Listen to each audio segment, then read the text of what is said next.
hi. I didn't see you there. I'm sure we're all familiar with the wonders of anthropology as depicted in the media. The films of Indiana Jones paint a vivid picture of killing indigenous people, stealing their artifacts, and stashing them away in the vaults of the British Museum. Hi, my name is Charles Bromstead Wilhelm Watson III, and I'm a 19th century anthropologist who's been brought in today to answer your burning question. What is anthropology?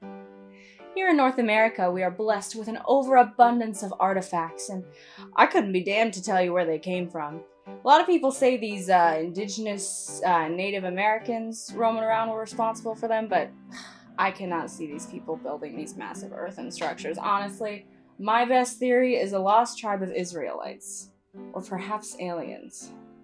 I'm leaning towards aliens. Anthropology has also provided us with the tools to prove the superiority of the white man. With my trusty set of calipers and a very tenuous grasp on how brains work, I am able to reassert the hierarchy of the races. For example, let me show you here. This gentlewoman would appear to have an IQ of somewhere around 72. Sir, that's plastic. Is plastic. Ah, yes. I look back on my early days as an anthropologist with a certain sense of fondness.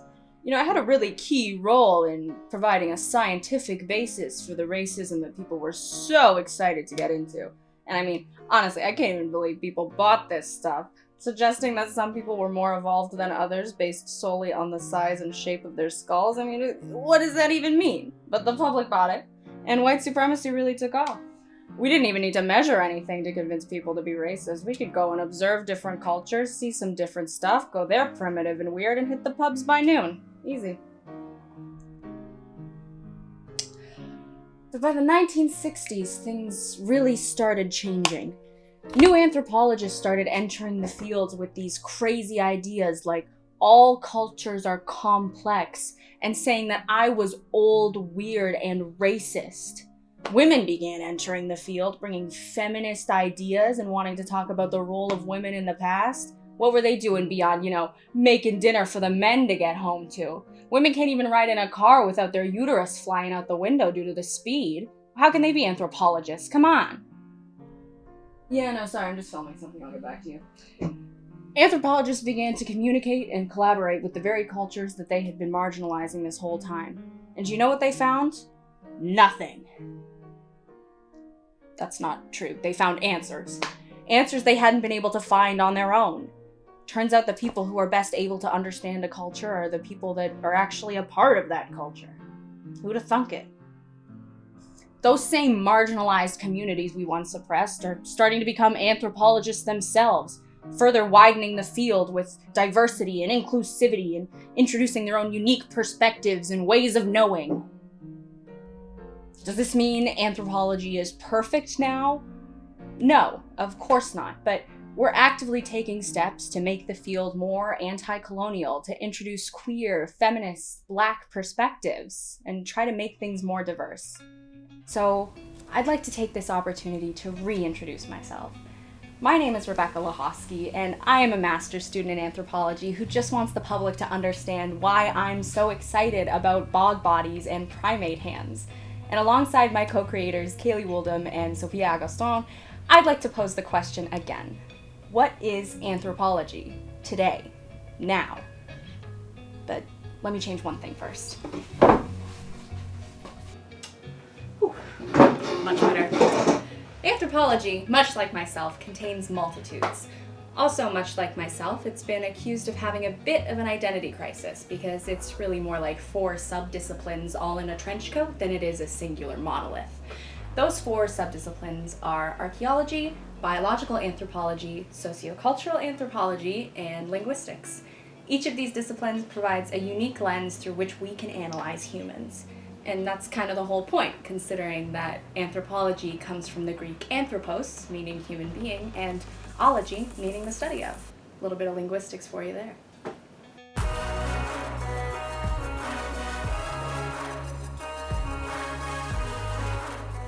Let's start with archaeology.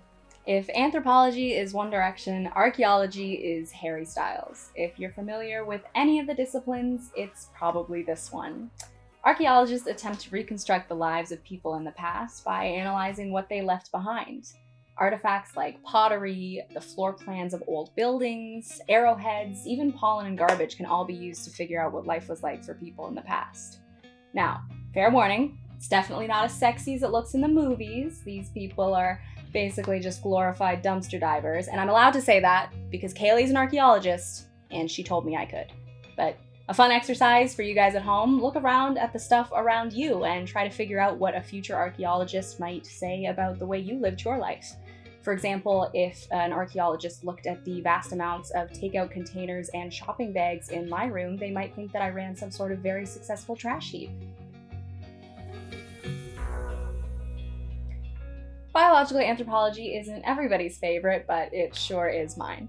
Much as the name suggests, we take a biological approach to the human experience. We want to find the answers to questions like, how did our ancestors start walking on two legs? How do humans adapt to new environments? And how do we fill out the Homo family tree? We try to find these answers through analyzing the bones of humans, both ancient and modern, living and dead, not to mention the analysis we do on non-human primates. But I would like to drive this point home. Even though we still measure bones, I promise you, we are not doing race science. And you can quote me on that. Sociocultural anthropology is the study of human culture, beliefs, and social behaviors. It seeks to understand how the human experience is shaped by social, cultural, political, and economic factors. If you're struggling to understand how sociocultural anthropology could be relevant to you, I would like you to do this experiment and ask yourself the following questions. Are you part of a society? Are you a part of a culture? In the words of the Joker, we live in a society. So, think about that.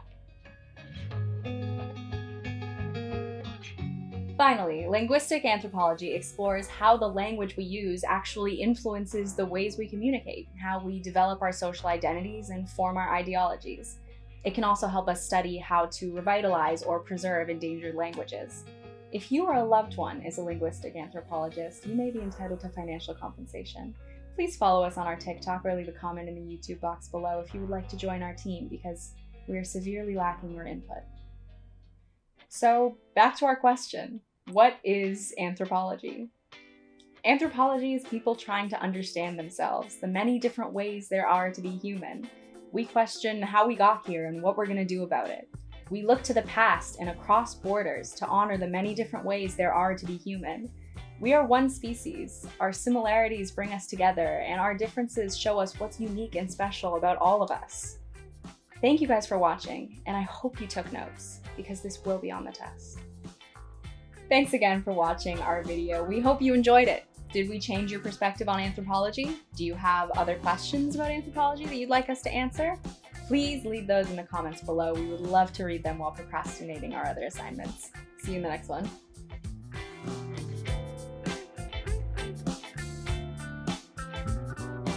In the words of the Joker, we live in a society. So, think about that. So stupid.